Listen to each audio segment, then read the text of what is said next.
KS Jones, at your service. On the 5th of June, 1933, I started a journey from my hometown Pretoria in South Africa to London. Before that adventure, I'd never gone beyond a few hundred miles from home. So to take on a 12,000-mile journey over swamps, plains, deserts and jungles, well, that would take something special. I had 3 great friends who joined me on my journey.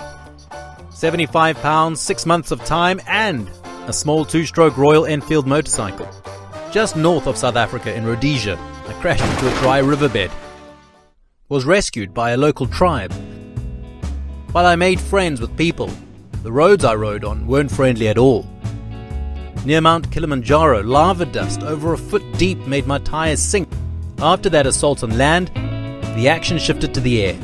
Deadly tsetse flies literally stuck to every part of the bike. But in this battle of risk versus reward, that first view of the magnificent Victoria Falls decided which side had won. In Uganda, native tribes carried my Enfield over 3 rivers where bridges had been washed away. Not every ride I had was on the Enfield.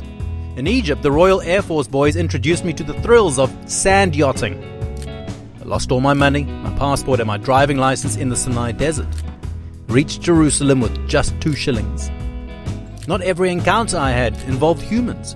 Spent a night with a snake, had a close shave with crocodiles, escaped a leopard. But on better days rode my Enfield Model A, accompanied by zebras, giraffes and gazelles. Then on to Europe. I always knew Africa was beautiful, but riding over the Alps, by the River Rhine and through the Black Forest, it's like nature had given me brand new eyes.